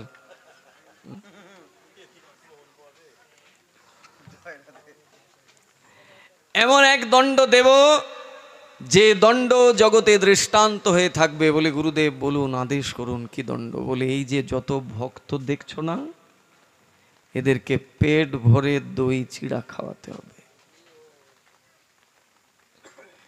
এদেরকে পেট ভরে দই চিড়া খাওয়াতে হবে, এটাই তোমার দণ্ড। এখানে প্রচুর শিক্ষা। সেই বিষয়ের মধ্যে পড়ে থাকা রঘুনাথের পিতা জেঠা, তাদের বিষয়টাকেও বৈষ্ণবের সেবায় লাগানো। আবার বৈষ্ণবের কৃপা ছাড়া সম্পূর্ণভাবে বিষয় থেকে জীব মুক্ত হতে পারে না। রঘুনাথ তো বিষয় থেকে মুক্ত হয়ে বৈরাগী হতে চান, তো বৈষ্ণবের কৃপা না হলে কি বৈরাগী হওয়া যায়? তাই শ্রী গুরুদেব এমন দণ্ড দিলেন, বললেন তোমাকে এমন দণ্ড দেব যেটা জগতে দৃষ্টান্ত হয়ে থাকবে। এই যে বৈষ্ণবরা দেখেছ না, এদেরকে পেট ভরে আকণ্ঠ দধি দুগ্ধ চিড়া খাওয়াতে হবে, পেট ভরে, এটাই তোমার দণ্ড। রঘুনাথ দাস গোস্বামী বড় আনন্দে সেটা গ্রহণ করে নিলেন, স্বীকার করে নিলেন। এখানে যে উৎসব হবে, নিত্যানন্দ প্রভুর মাধ্যম দিয়ে পানিহাটিতে উৎসব হবে, দধিচিড়া উৎসব, এই সংবাদ এক কান থেকে এক কানে যেতে যেতে চতুর্দিকে এমনভাবে ছড়িয়ে গেল, দিক দিগন্তর থেকে ভক্তরা সারিবদ্ধ হয়ে ছুটে ছুটে আসতে শুরু করলো। এমন অবস্থা হলো, গঙ্গা অতিক্রম করে এপারে এসে যে দাঁড়াবেন, দাঁড়ানোর আর জায়গা নাই। সমস্ত জায়গা ভক্তরা একদম ভরপুর হয়ে, কেউ বা বসেছেন, কেউ বা দাঁড়িয়েছেন, যে যেভাবে আছেন।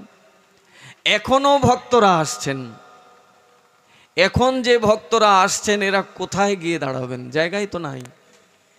এরা ওই গঙ্গা নদীর গর্ভেতেই আছেন, গঙ্গাতেই দাঁড়িয়ে আছেন।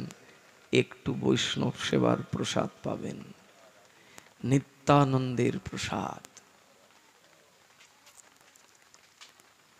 সেখানে বৈষ্ণব সেবা হবে, বৈষ্ণবরা গ্রহণ করবেন। বৈষ্ণবরা তো ভগবানের প্রসাদ ছাড়া কিছু খায় না। ভগবানের প্রসাদ ছাড়া বৈষ্ণবরা কিছু গ্রহণ করে? তা আমাদের মতো না যে পেলাম আর গলৎকরণ করে নিলাম। তাদের মনে ভয় থাকে যে এটা যে গ্রহণ করব, এটা তো গ্রহণ করার অধিকার আমার নাই। এই জগতের প্রত্যেকটা বস্তু গ্রহণ করার অধিকার একমাত্র ভগবানের। আর ভগবান গ্রহণ করলে তখন ওই বস্তু থেকে দোষ কেটে যায়, ওই বস্তুতে সাত্ত্বিকতা আসে, ওই বস্তুটা সম্পূর্ণভাবে দোষমুক্ত হয়, ওটা প্রসাদ হয়। আর ওই প্রসাদ পেলে জীবের আত্মকল্যাণ হয়। বৈষ্ণবরা এটা জানেন। এখন নিত্যানন্দ প্রভু এত বড় বৈষ্ণব সেবা দিচ্ছেন রঘুনাথের মাধ্যম দিয়ে, ভগবান যদি গ্রহণ না করেন তাহলে তো প্রসাদ হবে না। এখন ভগবান যে গ্রহণ করবেন, ভগবান তো আছেন পুরীতে, আর এই লীলা হচ্ছে কোথায়? পানিহাটি। কোথায় পানিহাটি আর কোথায় পুরী? গুরুদেব যখন স্মরণ করবেন, ভগবান যেখানে থাকেন না কেন ছুটে আসতে বাধ্য। এটাই গুরুর অলৌকিক একটা শক্তি। ভগবান তার কাছে বাধা ধরা। কার কাছে? গুরুর কাছে। গুরু যেখানে ভগবানকে ডাকবেন সেখানে আসতে বাধ্য ভগবান। এখন নিত্যানন্দ প্রভু গুরু, তিনি রঘুনাথকে কৃপা করবেন, এই জন্যই মহৎ বৈষ্ণব সেবার আয়োজন করেছেন। সবার হাতে এক একটা মৃত পাত্র, মাটির পাত্র, একদম সমান পরিমাণে বন্টন করেছেন। কাউকে একটু বেশি, কাউকে একটু কম, এমন না। বলে না মুখ চিনে মুগের ডাল, মানে নিজের ভালো লাগা মানুষগুলোকে বসিয়ে ভালো মন্দ দিয়ে দিল, আর অন্যরা আছে ওরা কোনো মতে পেলে হবে। ভগবানের কাছে, বৈষ্ণবদের কাছে এটা দেখা যায় না। নিত্যানন্দ প্রভু একদম সমান পরিমাণে সকলের হাতে এক একটি পাত্র দনা দিলেন। সেই পাত্রের মধ্যে সমান পরিমাণে দই, দুধ, চিড়া, কলা, সন্দেশ সব কিছু দিলেন। এখন দেবার পরে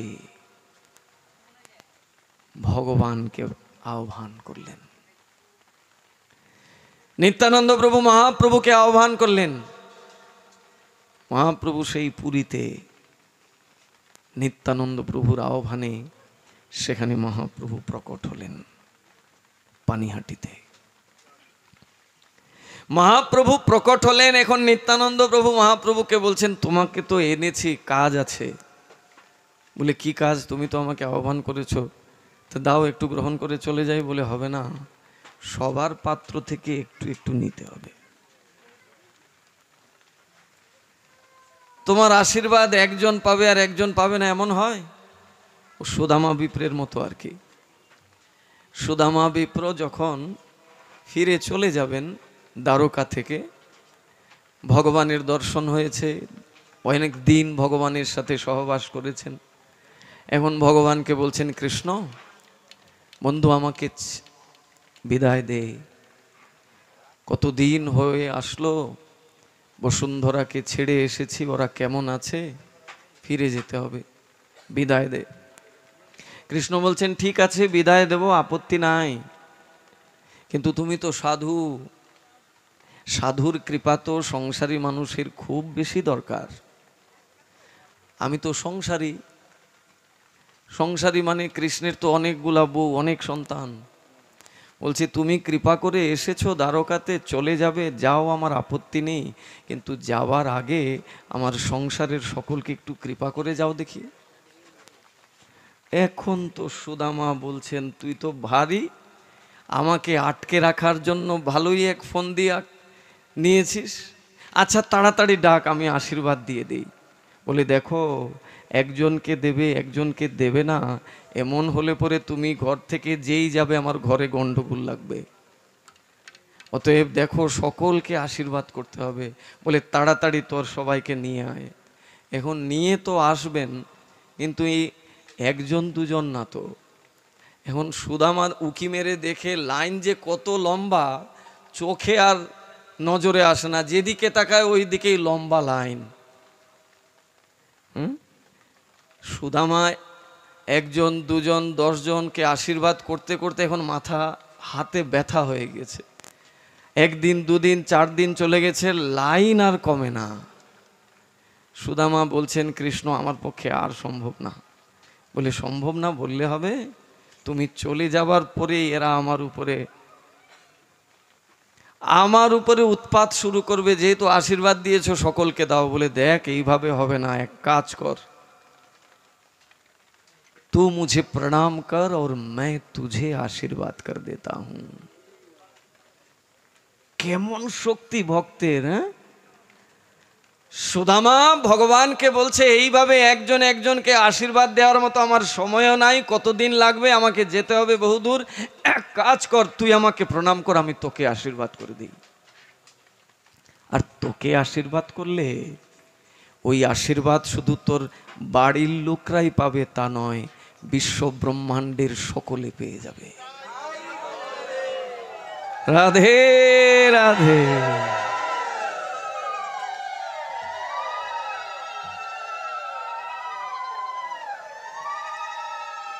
ভাগবতের সিদ্ধান্ত দেখুন, কি সিদ্ধান্ত ভাগवतेर। तो मुझे प्रणाम कर और मैं तुझे आशीर्वाद दे देता हूं, क्योंकि तुझे आशीर्वाद करने से सारा जगत को आशीर्वाद मिलेगा। তোকে যদি আশীর্বাদ করে দেই, তাহলে ওই আশীর্বাদ সারা বিশ্ববাসী সকলে পেয়ে যাবে। কৃষ্ণ এবার সুদামার চরণে পড়েছেন আর সুদামা কৃষ্ণকে আশীর্বাদ করছেন। এখানে আপনারা আমরা আমাদের ক্ষুদ্র দৃষ্টি দিয়ে ভাবতে পারি, তাহলে ভগবানকে ছোট করা হলো? কখনোই না। ভগবান ভক্তের কাছে বিকৃত, ভক্ত যেরকম ভগবানের কাছে বিকৃত, একই তদ্রূপ ভগবানও ভক্তের কাছে বিকৃত। ভগবান তার ভক্তের মহিমা প্রকাশ করলে তিনি আনন্দ পান। আজকে রঘুনাথের মহিমা প্রকাশ করবেন নিত্যানন্দ গুরুদেব নিজে। তাই তো এই বিশাল বৈষ্ণব সেবার আয়োজন হয়েছে। মহাপ্রভুকে ডেকে এনেছেন, মহাপ্রভু বলছেন দাও, আহ্বান করে এনেছো, দিয়ে দাও, আমি আমারটা পেয়ে চলে যাই। বলে তুমি তোমারটা পেলে হবে, এই যারা আছে সকলকে কৃপা করবে, এই জন্য আমি তোমায় ডেকে এনেছি। আর তুমি এদেরকে কৃপা করলে এরা সবাই মিলে রঘুনাথকে কৃপা করবে, আর রঘুনাথ তখন তোমার কৃপার ভাজন হবে। রঘুনাথ বারবার তোমার কাছে যায় আর তুমি তাকে আবার সংসারে পাঠিয়ে দাও। গুরু বৈষ্ণব ভগবান তিনের স্মরণে হয় বিঘ্ন বিনাশন। একজনকে বাদ দিয়ে হবে না, 3 জন পরিপূরক তিনটা প্রকোষ্ঠ, গুরু, বৈষ্ণব, ভগবান। ভাগবতের সিদ্ধান্তগুলোকে আমাদেরকে হৃদয়ে লালন করতে হবে এবং এই সিদ্ধান্ত অনুযায়ী আমরা আমাদের জীবনটাকে পরিচালনা করব। সংসারে কেউ বেশি দিন থাকবার জন্য আসেনি। যারা ভাবছেন এই সুন্দর পৃথিবী ছেড়ে যাব না, কালকেই বিদায় হয়ে যাবেন। তাই যাবার বেলায় এখান থেকে কিছু সংগ্রহ করে নিয়ে যেতে হবে। সেই সংগ্রহটাই হলো ভক্তি, কৃষ্ণ ভক্তি, ভগবত ভক্তি। আর এই ভগবত ভক্তি পূর্ণতা পায় যখন গুরুর আশীর্বাদ হয়, বৈষ্ণবদের আশীর্বাদ হয়। যেটার একটু অভাব ছিল রঘুনাথের জীবনে, তার বৈরাগ্যের, তার ভক্তির কোনো ন্যূনতা ছিল না, কিন্তু সামান্য অভাব ছিল গুরু কৃপা, বৈষ্ণব কৃপার। আজকে সেটাও শেষ করে দিচ্ছেন রঘুনাথ দাস গোস্বামী। আজকে সকলকে কৃপা করলেন মহাপ্রভু, একটু এক ক্রঞ্চ করে গ্রহণ করলেন, গ্রহণ করে সকলকে প্রসাদ করে দিলেন। সেই প্রসাদ মনের আনন্দে সকলে গ্রহণ করলেন এবং সকলে হাত তুলে রঘুনাথের হয়ে ভগবানের কাছে প্রার্থনা করলেন। নিতাই গৌর সীতানা প্রেমানন্দে হরি বল, হরি বল। আজকে রঘুনাথ দাস গোস্বামী সম্পূর্ণভাবে মহাপ্রভুর হয়ে গেলেন, কারণ আজকে যে গুরুদেবের কৃপা হয়েছে তার প্রতি আমরাও ঠিক তদ্রূপ। একটু মনোযোগ দেন ভক্তবৃন্দ, কথা বিশ্রাম দিয়ে দেব। আমরাও ঠিক তদ্রূপ গুরুদেবের কৃপা পেয়েছি, তবে আংশিক, শুধু মন্ত্রটা পেয়েছি, পূর্ণ কৃপা হয় নাই। পূর্ণ কৃপা যখন গুরুদেবের থেকে প্রাপ্ত হব, তখন এই বিষয় আমাকে রঘুনাথের মতো আমার দশা হবে। এই বিষয় তার কাছে বিষ্ঠা বলে মনে হবে। রঘুনাথের বাবা জেঠা কত কিছু না করলেন, চিন্তা করলেন যে এরে তো আমরা কোনোভাবে আটকে রাখতে পারলাম না, তবে একে আটকানোর একটা সুযোগ আছে। কি করতে হবে না, এরে সুন্দরী কন্যা দেখে বিবাহ দিতে হবে। ওই সুন্দরী কন্যাকে পেলে সে সংসারে আটকে যাবে। রাধে রাধে। সুন্দরী বলতে একদম স্বর্গের অপ্সরার মতো এইরকম এক সুন্দরী কন্যার সাথে রঘুনাথের বিবাহ সম্পাদন করলেন। তার পিতা জেঠা ভাবলেন যে এটার দ্বারা রঘুনাথকে বাঁধবেন, পারলেন না। ওই রাতেই রঘুনাথ স্ত্রীকে বৈষ্ণব জ্ঞানে প্রণাম করলেন। তুমি তো অর্ধাঙ্গিনী, তুমি তো ধর্মের সহায়তা করবে বলে আমার সাথে বন্ধনে আবদ্ধ হয়েছ, তুমিও তো কর্তব্য থেকে চ্যুত হতে পারবে না। বলে স্বামী বলুন কি করতে হবে আমাকে? বলে আজকের রাত্রে আমাকে মুক্ত করে দিতে হবে। আমি এই ক্ষীণ সংসার থেকে মুক্ত হয়ে জগৎ পিতার সংসারে সেবা করব, তুমি আমার ধর্মের সহায়তা করবে।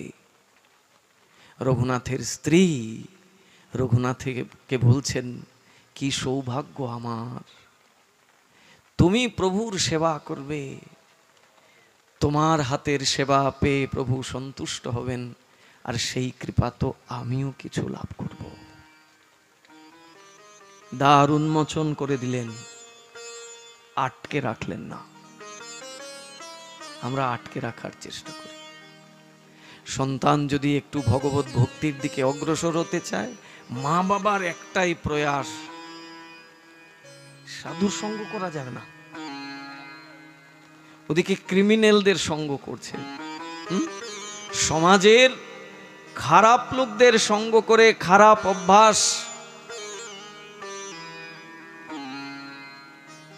ধীরে ধীরে খারাপের দিকে যাচ্ছে, ওতে সমস্যা নেই, সাধু সঙ্গ করা যাবে না বলে এরা মানুষ ধরা লোক, আমার ছেলেটাকে ঘর ছাড়া করাবে, অতএব এর সঙ্গ করা যাবে না। আমাদের এই যে প্রবৃত্তি, এগুলো থেকে আমাদের মুক্ত হতে হবে, এগুলো থেকে আমাদের বেরোতে হবে। কেউ যদি ভগবানের দিকে অগ্রসর হয়, তাকে নিরুৎসাহিত না করে তাকে প্রচুর পরিমাণে উৎসাহ দিতে হবে। তার সাধনার দ্বারা, তার ভজনের দ্বারা আমার জীবনেও ভগবানের কৃপা নেমে আসবে। এক প্রহ্লাদের আরাধনায়, এক ধ্রুবের আরাধনায়, ওই যে কালকে ধ্রুবের কথা কিঞ্চিত শুনেছিলাম, আমরা পুরো কাহিনী শুনিনি, কারণ এই কাহিনী আপনারা বহুবার শুনেছেন। শুধু শিক্ষা কিছুটা নেবার জন্য, সুনীতি আর সুরুচিকে দাঁড় করানোর জন্য কিছু কথা আমরা শুনেছিলাম। পুত্র যদি ভক্ত হয় কেমন হয় দেখুন।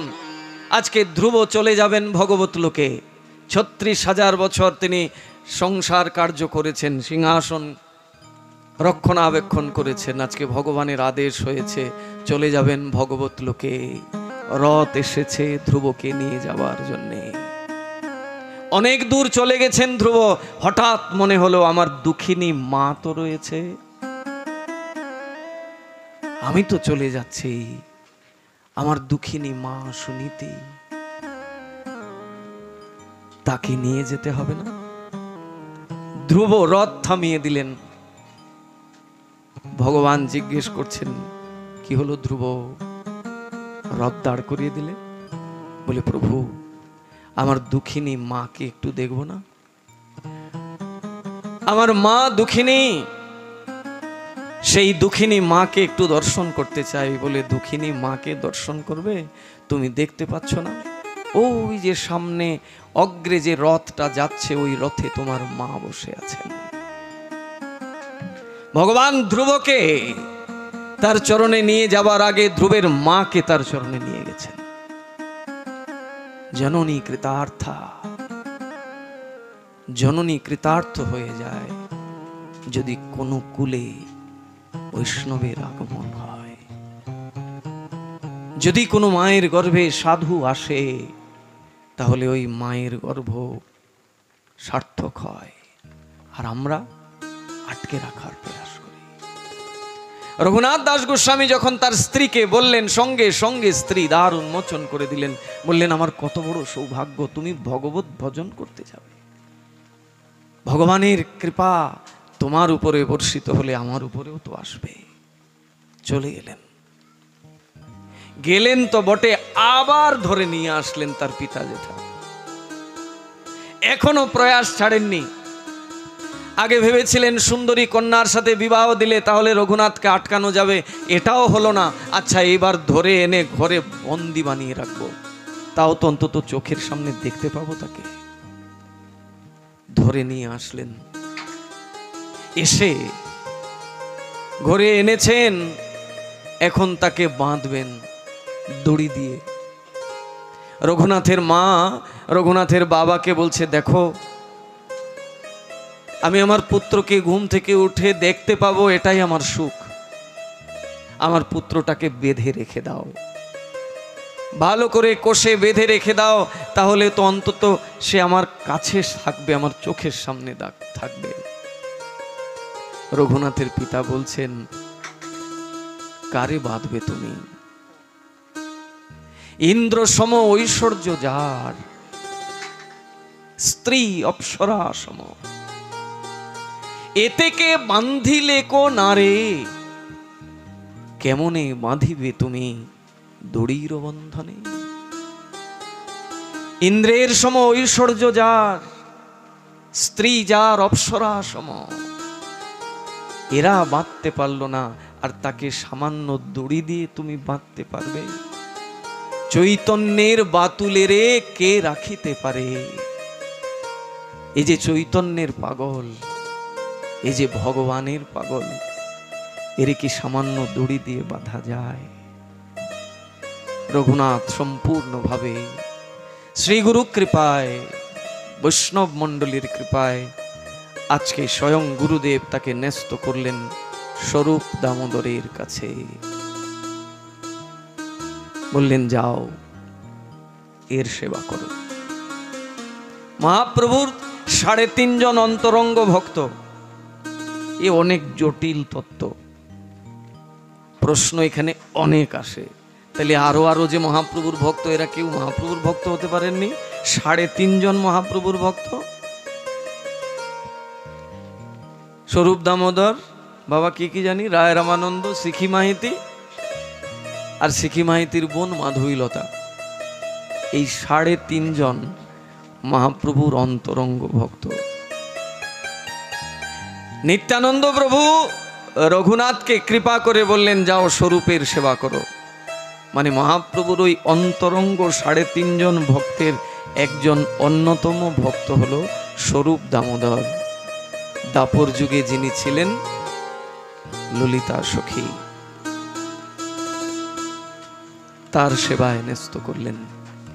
স্বরূপ দামোদরের সেবা করে রঘুনাথ দাস গোস্বামী ভগবানের কাছ থেকে পূর্ণতম কৃপা লাভ করলেন।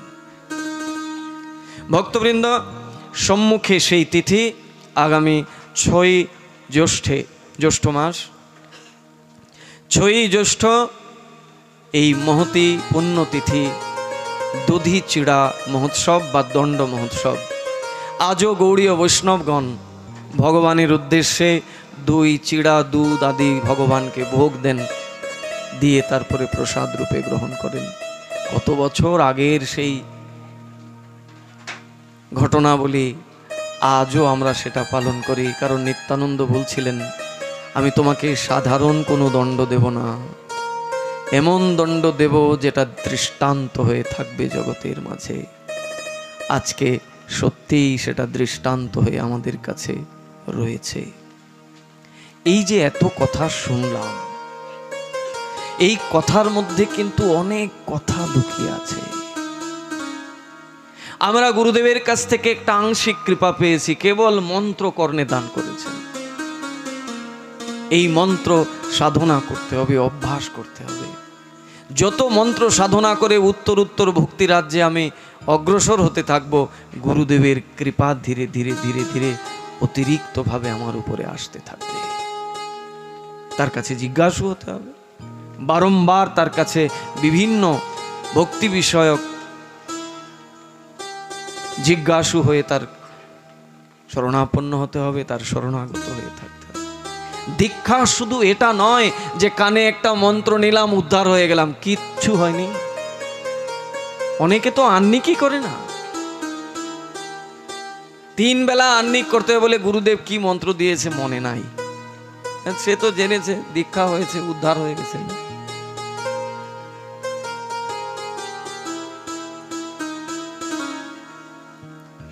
আমরা ভাগবত পাঠ শুনি, বহু সাধু মহাত্মাদের সঙ্গ করি, ভক্তি জীবনে এগোতে পারে না। ওই শোনাই সার। শোনাটা শুধু শোনার জন্যে নয়, এই জন্য শোনা যাতে আমার যে অভাবগুলো আছে, ত্রুটিগুলো আছে, সেগুলো থেকে যেন বেরোতে পারি। আমার বাম পাশে এই যে বাবা, ব্রাহ্মণ সন্তান, তিনিও একজন ভাগবত বক্তা, নিরভিমানী। অল্প সময় তার সাথে আমার সাক্ষাৎকার হওয়ার সৌভাগ্য হয়েছিল তার শ্রী অঙ্গনে, অল্প সময়, কিন্তু তার মধ্যে যে দৈনতা দেখেছি। ব্রাহ্মণ মানে কি? 4 বর্ণের মধ্যে শ্রেষ্ঠ বর্ণ। আমরা এখানেও বিচার করতে লাগি। অনেকে এরকম বলিও যে ব্রাহ্মণের কুলে জন্মগ্রহণ করেছে, কিন্তু আচার তো ব্রাহ্মণের নাই, অতএব তো ব্রাহ্মণ নয়, এ শূদ্রের থেকে নিকৃষ্ট। আমি বলছি এই কথা, শাস্ত্র কি অনুমোদন দিয়েছে আমাকে তাকে এই শব্দের দ্বারা তার হৃদয়ে কষ্ট দেবার জন্য? তিনি যে কর্ম করছেন তার জন্য বিচার করার রয়েছেন উপরে, তিনি করবেন। আমি তার বিচার হাতে নেব কেন? তিনি ব্রাহ্মণের ঘরে জন্মগ্রহণ করেছেন, এটা কি তার পূর্বজন্মের সংস্কার না? আমাকে সাধনা করে ওই ঘরে জন্ম নিতে হবে। আর তিনি ওই ঘরে জন্ম নিয়েছেন। এবার ওই ঘরে জন্ম নিয়ে তিনি যদি বেদকে উল্লঙ্ঘন করে তার নিজের মন গড়া নিয়ম পালন করেন, তার জন্য শাস্তিদাতা ভগবান আছেন। আমার তো এই নিয়ে চিন্তা করার কোনো কারণ নেই। আমি কেনই বা চিন্তা করব, কেনই বা তার নিন্দা করব? আমার কি এই সামান্য বুদ্ধিটা নাই? ভগবান যে বলছেন, যে ব্যক্তি কারুর নিন্দা করে সেই ব্যক্তির নিন্দার যে ফল সেটা তার উপরে এসে পড়ে। কোনো ব্যক্তি যদি কুকর্মে জড়িত আছে, সেই কুকর্মে জড়িত ব্যক্তির কুকর্ম নিয়ে যদি আমি আলোচনা করি, আমি নিন্দা করি, তাহলে তার কুকর্মজনিত ফল আমাকে ভোগ করতে হবে। আর আমার সুকর্ম, আমার সৎকর্ম তার কাছে চলে যাবে। এই জন্য মহাপ্রভু বলছেন, কাহারও না করে নিন্দা, কৃষ্ণ কৃষ্ণ বলে, অজয় চৈতন্য সেই জিনিবে কোভেলে। এই যোগ্যতাটা যদি কেউ অর্জন করতে পারে, তাহলে হেলায় সে এই জগৎ সংসার থেকে জয়লাভ করে ভগবত ধামে চলে যেতে পারবে। কাহারও না করে নিন্দা। যে ব্যক্তি নিন্দার কর্মে লিপ্ত, তারও নিন্দা করা যাবে না। করলে আমার ক্ষতি হবে, তার লাভ হয়ে যাবে। আমার এই ব্রাহ্মণ বাবা সত্যি দীনতার মূর্তি। তিনি যে ব্রাহ্মণের ঘরে জন্মগ্রহণ করেছেন, তিনি একজন ভাগবত বক্তা। তার সঙ্গ করলে বিন্দু মাত্র বোঝা যায় না। আমি জানতামই না তিনি যে ব্রাহ্মণ। কিছু ভক্ত নিয়ে গেলেন, বললেন যে আমাদের গ্রামে একজন ভাগবত বক্তা আছেন, আপনিও তো এদিক ওদিক পাঠ করেন, আসুন তার দর্শন করবেন। গেলাম, গিয়ে তিনি প্রণাম করলেন, আমিও প্রণাম করলাম। পরে জানলাম তিনি ব্রাহ্মণ সন্তান। যিনি কৃষ্ণ ভক্ত হবেন, তাকে বলে প্রমাণ দিতে হবে না তিনি যে কৃষ্ণ ভক্ত। তার আচরণ থেকে প্রকাশ পাবে। বৃক্ষ তোমার ফলে পরিচয়। আমাকে নিজে ইচ্ছে করে প্রতিষ্ঠা হতে হবে না যে আমি কৃষ্ণ ভক্ত, আমি একজন বড় পাঠক। আমরা তো আজকাল নিজেকে প্রতিষ্ঠা করবার জন্য মত্ত, ভগবানকে প্রতিষ্ঠা করার জন্য খেয়াল নেই আমাদের। আমরা ব্যাসাসনে বসে নিজেদেরই প্রতিষ্ঠা করবার জন্য মত্ত থাকি। আমি কে, আমাকে ভালো করে চিনুক। কিন্তু এখানে কিসের জন্য বসা? এটা ব্যাস আসন। ব্যাসদেব মানে ভগবানের সক্তাবেশ অবতার, মানে ব্যাসদেব মানে সাক্ষাৎ ভগবান ব্যাস রূপে প্রকট হয়েছেন। এইখানে বসে ব্যাসদেব ভগবানের গুণগান করেন। এখানে বসে ব্যাসদেব শুধু ভগবানের গুণগান জগৎজীবের কানে পৌঁছান, যাতে জগৎজীব হৃদয়ে ভগবানকে বসাতে পারে। এই জন্য তো ভাগবতের সঙ্গ। আজকে সব জায়গায় পাঠকের ছড়াছড়ি,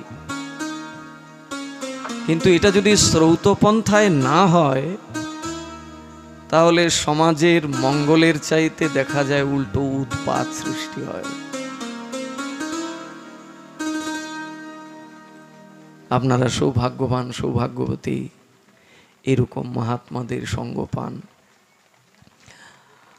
গোপীনাথ বাবা কাছে আস্তে আস্তে আস্তে আস্তে একদম কাছে চলে এসেছেন। আগে কোথায় সেই শ্মশানে পড়ে থাকতেন, এখন মহাপ্রভু টেনে আরো আপনাদের কাছে নিয়ে এসেছেন। এখন আর কষ্ট করে সেই ভাঙা ফরিদপুরে যেতে হয় না, এই উকি দিলেই তাকে দেখা যায়। তাই এরকম মহাত্মারা আপনাদের চতুর্দিকে বিচরণ করেন। পেয়েও যদি আপনারা ভক্তি জীবনে অগ্রসর হতে না পারেন, তাহলে ভগবানকে দোষারোপ করার সুযোগ আছে? দায়ী তো আপনি আপনার কাছে পেয়েছেন বস্তু, কিন্তু সেই বস্তুটাকে নিজের জীবনে নিতে পারছেন না।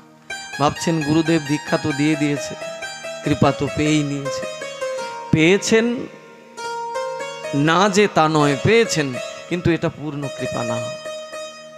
পূর্ণ কৃপা তার সেবার দ্বারা, তার মনোনীত সাধুগণের সেবার দ্বারা পূর্ণ কৃপা আসবে। আর এটা প্রয়োজন বলেই আজকে মহাপ্রভু বারবার রঘুনাথকে প্রত্যাখ্যান করেছেন। গৃহে যাও, না হও বাতুল, বারবার আমার কাছে চলে আসো কেন, যাও গৃহে ফিরে। কিন্তু যখন নিত্যানন্দের কৃপা হলো, মানে গুরুদেবের কৃপা হলো, যখন বৈষ্ণব সমাজের কৃপা হলো, তখন কি আর মহাপ্রভু বললেন গৃহে যাও? না, তখন তার করে নিলেন। আমরাও এই জগতে এসেছি তার হওয়ার জন্যে। এইটাকে হৃদয়ে ধারণ করতে হবে। এই জগতে আসেনি ঠুনকো কিছু জিনিস কোড়ানোর জন্যে, ইট কাঠ বালু এইগুলো সংগ্রহ করবার জন্য এই সংসারে ভগবান আমাদের পাঠায়নি। এই সংসারে ভগবান আমাদেরকে পাঠিয়েছেন তার হয়ে যাবার জন্যে। আর তার হয়ে যাবার জন্যে তিনি নিজ গুণে কৃপা করে গুরু হয়ে আমাদের কাছে এসেছেন। আমরা সেই গুরুদেবের প্রসাদ নিয়ে তার কাছে অতি সহসায় পৌঁছে যেতে পারব। ভক্তবৃন্দ, এই 3 দিন আপনাদের সঙ্গ করলাম, এটা আমার বহু জন্মান্তরের সৌভাগ্য। আপনাদের মতো এইরকম রসিক জনার সঙ্গ সাধারণ পুণ্যবান ব্যক্তির পক্ষে সম্ভব নহে। তবে আবারও আপনাদের সঙ্গ করবার একটা সৌভাগ্য আছে। আগামী 21শে মে, 6ই জ্যৈষ্ঠ, আর রঘুনাথের অনুষ্ঠান 9 জ্যৈষ্ঠ। আগামী 6 তারিখ, জ্যৈষ্ঠের 6 মানে 21শে মে বুধবার, পার্শ্ববর্তী মোস্তাফাপুর রাধা গোবিন্দ মন্দিরে আবার আমরা ভাগবত কথা আস্বাদন করবার চরম পরম সৌভাগ্য লাভ করব। আপনারা কৃপা করে এসে ভাগবতকে ধন্যাতি ধন্য করবেন এবং এই অধমকে আপনাদের আশীর্বাদ বাড়ি দিয়ে সিক্ত করবেন। রাত অনেক হয়েছে, 11:30 বাজে।